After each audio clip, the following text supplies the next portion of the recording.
Avant de commencer, présentation de très petits courts-métrages de nos abonnés Blaise Févry et Domigeek. Si vous aussi vous souhaitez être mis en avant dans une de nos vidéos, manifestez-vous dans les commentaires.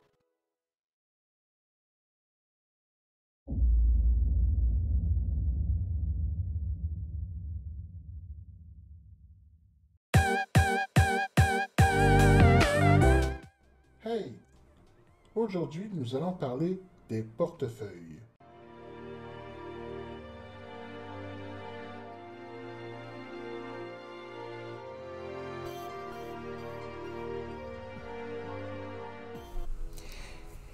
FAQ numéro 5, vous êtes avec Jonathan, j'espère que vous allez bien.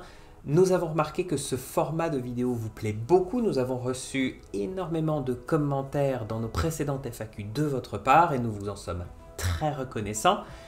Mais du coup, nous avons un backlog avec beaucoup de questions auxquelles nous n'avons pas encore pu répondre, donc sans plus attendre, on s'y plonge.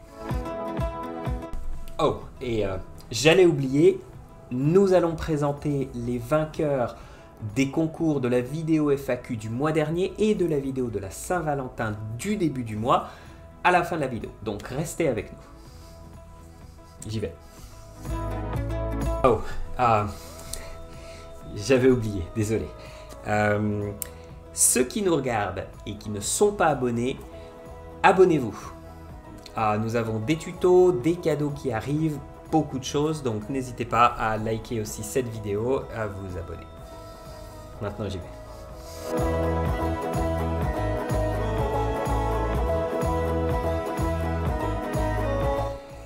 Alors, une première question de VikG Productions. Bonjour, comment on fait un masking sur Filmora 10? Alors, c'est parti, je vous montre ça tout de suite dans le logiciel. Alors, pour comprendre l'effet de masque dans Filmora 10, nous allons utiliser ces deux clips. Le premier, situé dans la piste la plus en haut, correspond à une scène possédant en fait une figurine située à droite, et dans la piste située juste en dessous, la même scène, mais cette fois avec deux figurines, une à droite et une à gauche. Donc, nous allons utiliser les masques de manière à pouvoir couper une partie de ce clip dans la piste du haut pour pouvoir faire apparaître la figurine située dans la piste juste en dessous. Donc, pour pouvoir y arriver, rendez-vous dans Effets, Inclus, Utile, et vous verrez en fait l'option Masque 1 que vous allez pouvoir glisser dans la piste du haut. Donc, vous voyez ici qu'un effet vidéo aura été appliqué, vous double-cliquez dessus, un onglet sera présent maintenant dans les options de la vidéo. Si vous faites un déroulement de la barre de défilement, vous verrez apparaître les options des effets que vous aurez appliqués, donc dans notre cas le masque. Et parmi toutes les options de masque proposées, nous allons ici dans notre cas choisir celui-là qui nous permet en fait de découper une partie de la vidéo du dessus pour pouvoir faire afficher ce qu'il y a en dessous. Donc, vous pouvez faire bouger ce masque de manière à faire apparaître la figurine du dessous. Voilà, cette technique est souvent utilisée pour le clonage. Question numéro 2, une question doublon de Patrick Caron et Thierry Vande. Alors, ils demandent tous les deux pour savoir s'il est possible d'estomper les bords de chaque photo importée dans Filmora 10. Alors, non, ce n'est pas possible de faire ça dans Filmora 10. Estomper les bords d'une photo relève plus en fait de l'édition photo. Nous n'avons pas encore implémenté d'options permettant d'éditer les photos directement depuis Filmora. Donc ce que vous pouvez faire, c'est vous rendre dans un logiciel de montage photo, d'appliquer un contour progressif autour de votre photo pour estomper directement le contour de votre photo, exporter cette photo en PNG pour pouvoir intégrer la transparence, et une fois que vous avez ce fichier de fait, vous pouvez directement l'importer dans Filmora 10. Question numéro 3, une question de Gangstercat. Il n'y a que moi qui peux exporter en 60 fps, ou c'est juste les Mac qui sont bloqués? à 60 fps à l'exportation. Alors, non, les Mac ne sont pas bloqués à 60 fps, c'est simplement que nos développeurs n'ont pas encore décidé d'implémenter cette fonctionnalité d'exporter en 120 fps, tout simplement parce que l'utilisation du 120 fps dans le montage vidéo actuellement n'est pas encore extrêmement utilisée, encore moins pour les débutants. YouTube n'accepte pas les vidéos en 120 fps, c'est encore très difficile de trouver des télévisions ou des moniteurs 120 Hz permettant en fait d'afficher des vidéos en 120 fps, donc c'est encore assez limité. Voilà pourquoi il est encore difficile pour nous d'intégrer cette option qui est très gourmande. Le 120 fps par contre est utile lorsqu'il s'agit de faire du slow motion, donc vous pouvez importer une vidéo en 120 fps dans Filmora, augmenter la vitesse de la vidéo par 2 ou par 4 et exporter la vidéo en 60 fps ou en 30 fps, le tout restera très fluide. Question numéro 4, une question de Team Pilouface. Bonjour, merci pour vos tutos, ça aide énormément. J'ai une question sur toutes mes vidéos, je dois incruster plein d'images qui seront toujours plaquées contre le bord droit de l'écran. Peut-on fixer la position X dans les paramètres pour toutes les images que l'on ajoutera? Donc j'imagine que tu veux dire toutes les images en même temps, pouvoir régler la position X de toutes les images en même temps. Malheureusement, pour le moment, ce n'est pas possible. Lorsque vous cliquez, vous double-cliquez sur une image, vous allez afficher en fait les propriétés en haut à droite, mais vous ne pouvez ouvrir les propriétés que d'une seule image par la fois, que d'une seule image à la fois, et pas de toutes. Donc, très bonne question.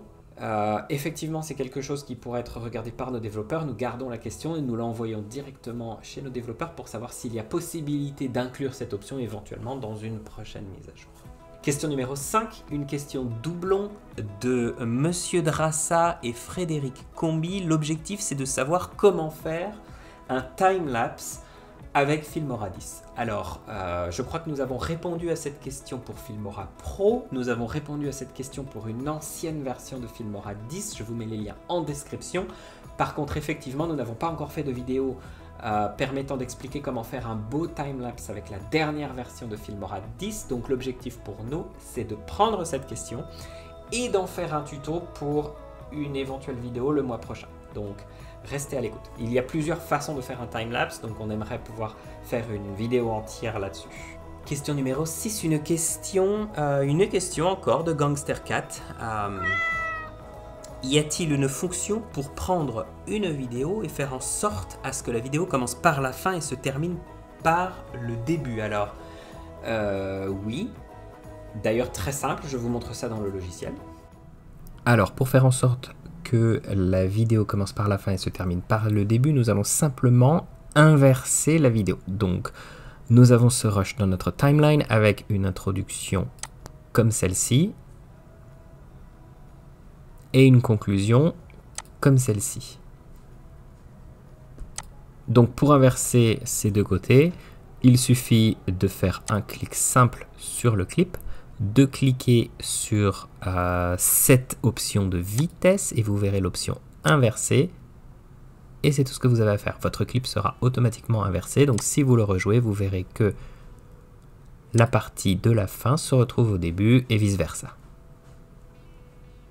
Alors évidemment, là je viens de vous montrer la façon d'inverser une vidéo qui jouera votre vidéo à l'envers. Les applications pour utiliser ce type de fonctionnalité est relativement limitée dans le montage vidéo. Donc si l'objectif c'est de prendre le début et de le mettre à la fin, et vice versa, vous pouvez couper vos vidéos à des endroits spécifiques et interchanger les bouts. Mais ça, je pense que vous savez faire. Question numéro 8, une question de Léozy. Bonjour Jonathan, j'ai une petite question pour une éventuelle FAQ auquel je n'ai jamais entendu de réponse.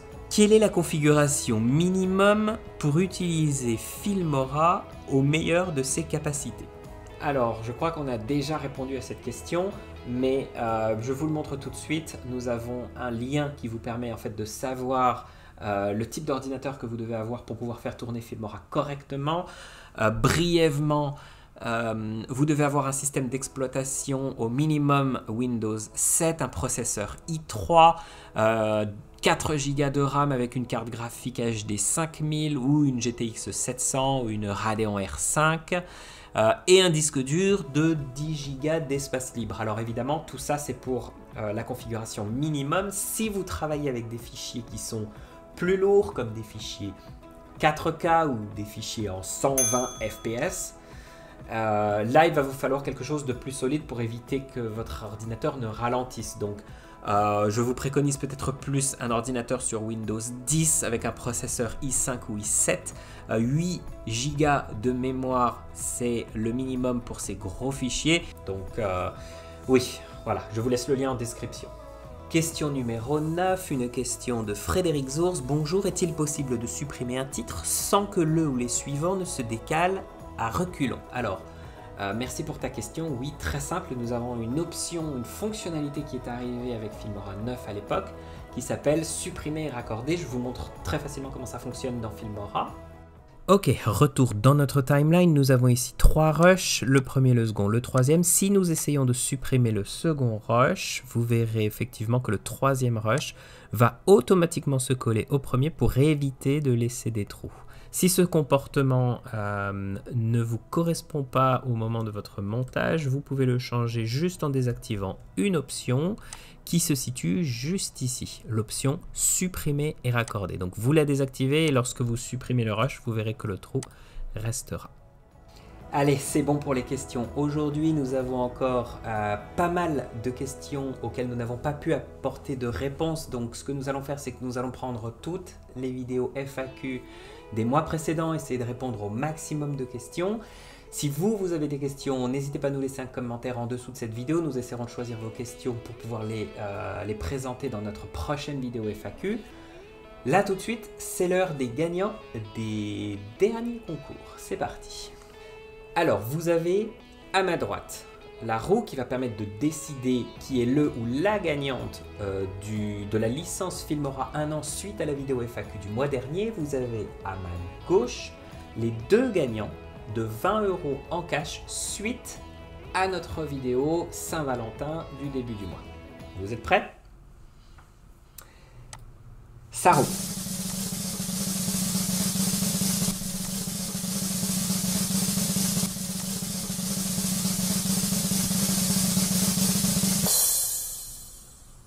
Félicitations à tous les 3. N'hésitez pas à nous laisser un commentaire en dessous de cette vidéo pour savoir comment récupérer vos cadeaux. Quant aux autres, abonnez-vous, nous avons encore plein de tutos, plein de surprises, plein de cadeaux à venir. On se dit rendez-vous à la prochaine.